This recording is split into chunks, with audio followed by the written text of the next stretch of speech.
Hello dear students, welcome to concept point. Previous video में हमने बात किया था कि f is equal two R by two पर छोड़ा था। आज मैं वह सिद्ध करूंगा कि f is equal two R by two कैसे होता है। उससे पहले मैं यह बोलना चाहूँगा कि अगर आपने प्रीवियस वीडियो नहीं देखा है तो एक बार हमारे चैनल पर हमारे चैनल पे जाएं और वहाँ पर आपको प्लेलिस्ट के रूप में सारे के सारे वीडियोस अवेलेबल होंगे। तो आज का क्लास हम लोग स्टार्ट करते हैं और समझते हैं कि f is equal two R by two कैसे सिद्ध होता है। बच्चों, आप लोग जानते होंगे कि f मतलब क्या होता है।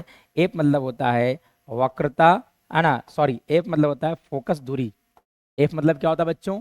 f को हम लोग बोलते हैं फोकस दूरी बोला जाता है। क्या बोलते हैं बच्चों?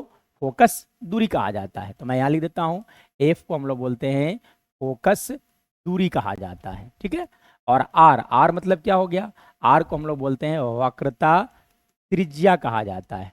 तो f is equal two R by two मतलब ये जो संबंध लिखा गया है वो वक्रता त्रिज्या और फोकस के बीच में होता है, और फोकस दूरी जो होता है वो वक्रता त्रिज्या का आधा होता है। इसलिए देखिए, सिद्ध करें कि f is equal two R by two होता है, मतलब फोकस दूरी वक्रता त्रिज्या का आधा होता है। यही हम लोग को सिद्ध करना है।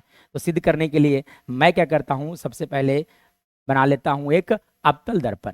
सबसे पहले मैं एक बना लेता हूँ अवतल दर्पण बनाता हूँ। ठीक है, चलिए सबसे पहले मैं एक बना लेता हूँ अवतल दर्पण बनाता हूँ। देखिए, ये हो गया एक अवतल दर्पण। ठीक है। अब अवतल दर्पण बनाने के बाद क्या किया जाएगा बच्चों कि बना लिया जाए प्रधान अक्ष। तो ये देखिए, ये हो गया इसका प्रधान अक्ष हो गया। ठीक है ना। और प्रधान अक्ष पर हम जो जानते हैं कि यहाँ पर इस बिंदु को बोला जाता है ध्रुव, और इसे हम लोग बोलते हैं फोकस, और इसे हम लोग बोलते हैं वक्रता केंद्र बोला जाता है। अब इसे समझने के लिए परावर्तित सतह नहीं रंगा गया बच्चों, तो मैं इसे इस तरह से रंग देता हूं। ये हो गया अवतल दर्पण। कौन सा दर्पण है बच्चों? अवतल दर्पण है। ठीक है। अब आगे बढ़ा जाए। ठीक है। इसके लिए क्या किया जाता है बच्चों कि प्रधान अक्ष के समांतर एक किरण लिया जाए। तो हम लोगों ने पढ़ा है कि जब कभी भी कोई भी किरण अवतल दर्पण के प्रधान अक्ष के समांतर किरणें अवतल दर्पण पर आपतित होती है तो परावर्तन के बाद वह किरण फोकस से होकर गुजरती है। मतलब ये जो किरण जो आप देख रहे हैं वो फोकस से होकर गुजर जाएगी, मतलब इस तरह से बनेगा। ठीक है, चलिए आगे बढ़ा जाए। अब देखिए, इसे समझने के लिए थोड़ा सा मैं एक छोटा सा बात करूं तो हम लोग जानते हैं कि आई बराबर होता है, परावर्तन के नियम से आई बराबर आर लिखा जाता है। दूसरा नियम जो होता है आई बराबर आर, मतलब कि आपतन कोण और परावर्तन कोण आपस में बराबर होते हैं। जैसे मैं बात करूं समतल दर्पण के बारे में, तो समतल दर्पण के बारे में अगर बात किया जाएगा तो देखिए ये समतल दर्पण हो गया। ठीक है ना। समतल दर्पण पे इसे हम लोग बोलते हैं आपतित किरण, और ये जो किरण वापस चली जाती है टकरा कर, उसके बोला जाता है, उसे बोलते हैं हम लोग परावर्तित किरण बोला जाता है। मतलब अब इसे समझने के लिए क्या किया जाता था कि यहाँ पे इस तरह से एक लंब डालते थे, और यहाँ पर जो कोण बना है इसे हम लोग बोलते हैं आई, और यहाँ पर कोण बना है उसे बोलते हैं आर। लेकिन यहाँ पर अगर बात किया जाए तो गोलीय दर्पण है। गोलीय दर्पण का अभिलंब कैसा होगा सर, वो मुझे समझाइए। तो गोलीय दर्पण का अभिलंब बनाने के लिए मैं आपको बताता हूँ। इसके लिए क्लास 10th में आपको पढ़ना होगा कि अगर मान लिया जाए एक वृत्त है,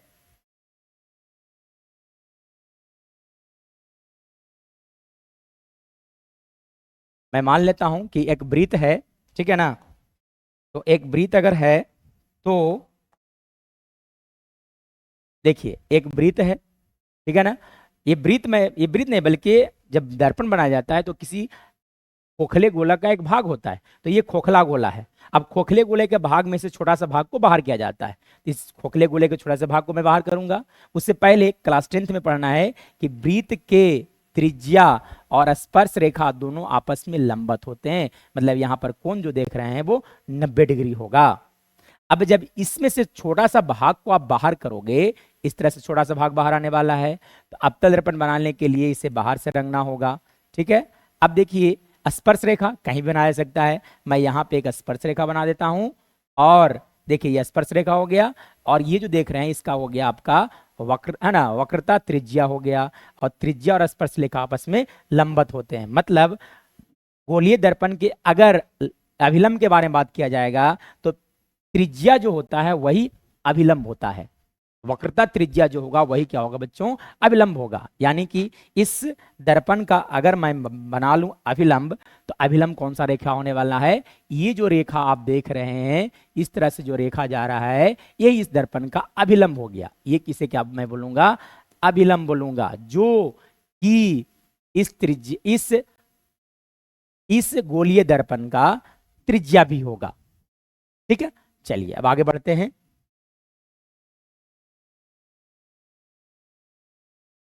अब मैं बताता हूं कि F=R/2 कैसे होता है। तो देखिए,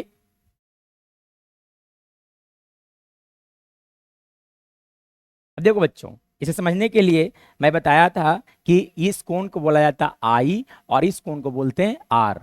और हम लोग परावर्तन के नियम से जानते हैं कि आई बराबर आर होता है। रीजन हो गया परावर्तन के नियम से, परावर्तन के नियम से कहा जा सकता है कि आई बराबर आर होता है। ठीक है, चलिए जिस बिंदु पर आपतित हो रही है उस बिंदु को मैं मान लेता हूं ए। ठीक है, अब आगे बढ़ा जाए बच्चों, अब आगे बढ़ा जाए तो देखिए क्या मैं करता हूं, आई बराबर आर हो गया। अब देखिए ये वाला किरण जो देख रहे हैं ये दोनों आपस में मुख्य अक्ष के समांतर है।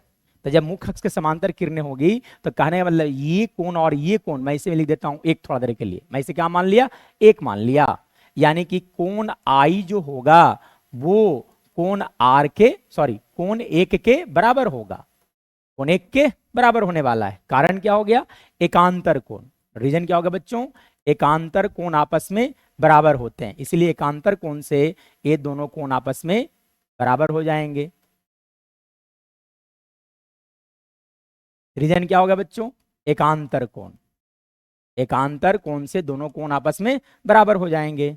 मतलब अगर इन दोनों को, अगर ऊपर वाला को देखा जाए तो कहा जा सकता है कि सर, क्या बोला जा सकता है कि देखिए आई आर के बराबर है, आई 1 के बराबर है, यानी कि कोण आर जो होगा वो कोण 1 के बराबर होगा, कोण आर कोण 1 के बराबर होगा।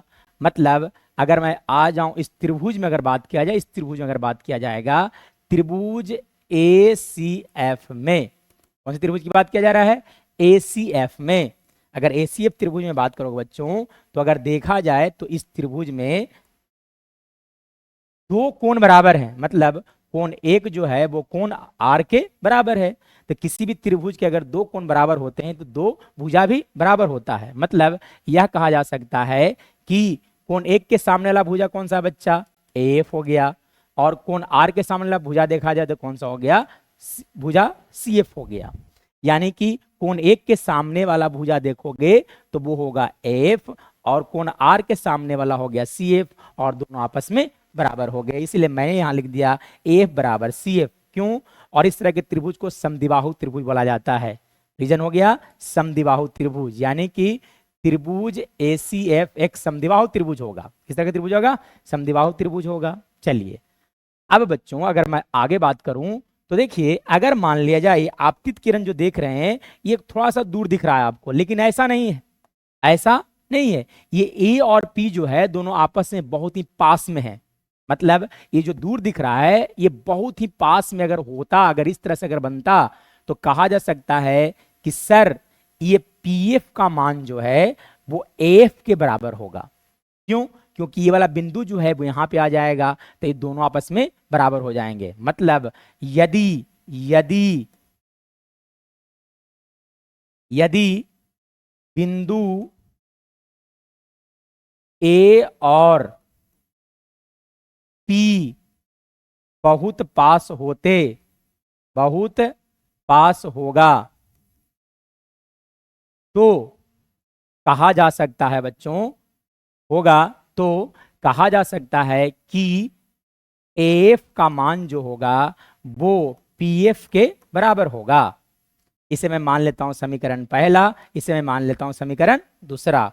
मतलब इन दोनों समीकरणों को अगर देखा जाए अच्छे से तो समीकरण पहला और दूसरा से अगर इन दोनों समीकरण को देखोगे तो AF CF के बराबर है, AF PF के बराबर है। मतलब यहां से कहा जा सकता है कि AF बराबर CF बराबर PF, तीनों आपस में बराबर हो जाएंगे, क्योंकि समीकरण है ना पहला और दूसरा में देखा जा सकता है यहां भी AF यहां भी AF, दोनों का यानी कि तीनों आपस में बराबर हो जाएंगे। मतलब कहा जा सकता है कि सर पीएफ जो होगा वो आपका सीएफ के बराबर होगा, पीएफ बराबर सीएफ लिखा जा सकता है। लेकिन अगर मैं आपसे बात करूं तो देखिए यहां से यहां तक पूरा दूरी को मैं यहां लिख देता हूं, ठीक है। पूरा दूरी जो आप देख रहे हैं पीसी को लिखा जा सकता है पीएफ प्लस सीएफ के सीएफ लिखा जा सकता है। पीसी किसके बराबर होगा बच्चों? तो पीसी का मान आर के बराबर है। पीएफ, चलिए पीएफ जो है वो देखिए यही फोकस दूरी होता है, यानी कि हो गया एफ, यानी कि यहां से लिखा जा सकता है एफ सीएफ के बारे में बात किया जाए बच्चों तो सीएफ और पीएफ आपस में बराबर है, इसलिए यहां पे भी लिखा जा सकता है एफ, यानी कि 2f बराबर आर हो गया। मतलब कहा जा सकता है कि एफ बराबर r/2 होगा। अतः इस तरह से हम लोगों ने सिद्ध कर लिया कि फोकस दूरी जो होता है वो वक्रता त्रिज्या का आधा होता है। तो बहुत ही आसान है। सिद्ध करने के लिए मैंने क्या किया था कि एक ऐसा किरण लिया जो मुख्य अक्ष के समांतर है, तो ये फोकस होकर गुजरेगा, ठीक है ना। समझने के लिए मैंने क्या किया, यहाँ पे अभिलंब डाला। यहां से सीखने के लिए क्या मिला बच्चों कि गोलीय दर्पण के जब भी अभिलंब बनाने की जरूरत होगा तो हम लोग वक्रता त्रिज्या बनाएंगे, त्रिज्या ही बनाना पड़ेगा आपको। ये भी वक्रता त्रिज्या, ये भी वक्रता त्रिज्या है, ठीक है। चलिए तो यहां से हमें ये सीख मिला। उसके बाद हमने कुछ नहीं किया कि प्रवर्तन के नियम से हम जानते हैं कि आई बराबर आर होता है, इसलिए मैंने आई बराबर आर लिख दिया। और एकांतर कोण से कोण आई बराबर कोण 1 होगा, इसलिए मैंने कोण आई बराबर कोण 1 लिख दिया, यानी कि दोनों आपस में बराबर हो गए। यानी कि देखिए 1 और आर आपस में बराबर हो गया। दो त्रिभुज के भुजा जब बराबर होते हैं, जब दो कोण बराबर होते हैं, दो भुजा भी बराबर होते हैं। मैंने दोनों भुजाओं को बराबर किया, उसके बाद आगे बढ़ा तो एफ इक्वल टू r/2 लिखा गया। इस तरह से लिखा जाता है। चलिए नेक्स्ट समझते हैं गोलीय दर्पण के लिए किरण आरेखों की बनावट। तो गोलीय दर्पण का किरण आरेख कैसे बनाया जाता है उसके बारे में बात करने जा रहा हूं। तो सबसे पहले मैं बात करता हूं अवतल दर्पण के लिए किरण आरेखों के बारे में।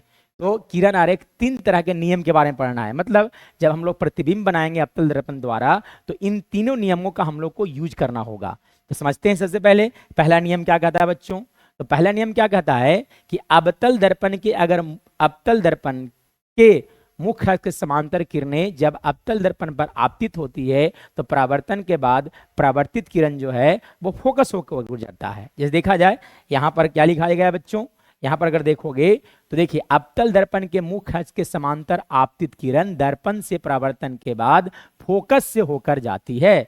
मतलब क्या कहना चाह रहा है, ये स्टेटमेंट क्या बोलना चाह रहा है। तो ये स्टेटमेंट क्या बोलना चाह रहा है बच्चों कि मैं मान लेता हूं कि एक अवतल दर्पण है, ठीक है,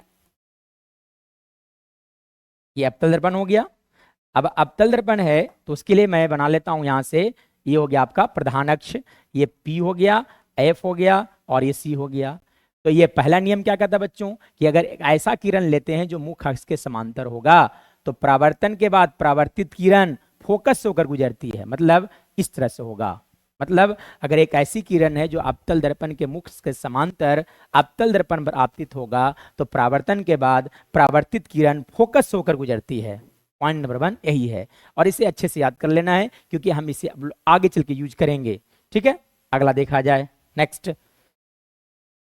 दूसरा नियम देखा जाए। क्या बोला गया बच्चों, दूसरा नियम जो है वो पहले नियम का सीधे उल्टा होता है, ठीक है ना। अभी हम लोगों ने क्या पढ़ा कि अगर फोकस यदि मुख्य अक्ष से समांतर किरणें अवतल दर्पण में पड़ती है तो परावर्तन के बाद वो फोकस से गुजरती है। अब इसका उल्टा क्या होगा, देखिए इसका उल्टा क्या होने वाला है। जब कोई किरण अवतल दर्पण के फोकस से होकर गुजरती है, अब आपतित किरण ही फोकस होकर गुजरने वाला है। आपतित किरण किस होकर गुजरने वाला है, फोकस होकर गुजरने वाला। लेकिन पहले वाली बात क्या था, परावर्तित किरण फोकस होकर गुजर रही थी, ठीक है ना, गुजरती है तो परावर्तन के बाद परावर्तित किरण मुख्य अक्ष के समांतर हो जाती है। मतलब मैं इसे डायग्राम के रूप में बताना चाहूंगा तो कैसे समझा जा सकता है बच्चों। तो समझने के लिए ये फिर से अवतल दर्पण हो गया, ठीक है। चलिए यहां ये जो देख रहे हैं प्रधान अक्ष हो गया, ये इसका ध्रुव हो गया, फोकस हो गया, और ये इसका हो गया सॉरी वक्रता केंद्र, सी से लिखा जाता है। तो एक ऐसा मैं किरण लेता हूं जो इसके फोकस होकर गुजर रही है, ठीक है, आपतित किरण हो गया बच्चों, ठीक है ना। तो नियम क्या कहता है दूसरा, अगर ऐसा होगा तो ये किरण जो है वो मुख्य अक्ष के समांतर हो जाएगा। अब इसका मतलब यह हो गया सर कि आई बराबर आर, जो हम लोग नियम पढ़ा था क्या उस चीज को लागू नहीं हो रहा है? हमेशा इस चीज को लागू हो रहा है। कैसे पता चलेगा बच्चों कि आई बराबर आर हो रहा है? इसे समझने के लिए मैं भी थोड़ा देर पहले बताया था कि इस तरह से आपको बनाना पड़ेगा, इसका वक्रता त्रिज्या बनाना पड़ेगा। मतलब यहाँ पे देखिएगा तो ये आई हो जाएगा, ये आर हो जाएगा, और आई बराबर आर के इक्वल हो जाएगा, इसलिए आई बराबर आर होगा, यानी कि हमेशा प्रवर्तन के नियम को ही लागू करेगा। चलिए नेक्स्ट अगला नियम देखा जाए। अगला नियम क्या कहता है बच्चों? वक्रता केंद्र की दिशा में आपतित किरण। अब देखिए इसे समझने के लिए मैं आपको बताया था समतल दर्पण के, यदि मान लिया जाए कोई समतल दर्पण है ना, अगर मान लिया जाए कोई समतल दर्पण है इस तरह से, ठीक है, चलिए समतल दर्पण है, यदि इस पर कोई किरण लंबत आती है, तो लंबत आती है तो आई का मान 0, तो आर का भी मान 0, मतलब जिस रास्ते से होकर किरण आई थी उसी रास्ते से होकर के वापस लौट जाती है। अब समझते हैं अवतल दर्पण के साथ कैसा क्या होगा। तो देखिए बच्चों, इसके बारे में बात करूं तो सबसे पहले एक अवतल दर्पण बनाया जाए। एक अवतल दर्पण हो गया,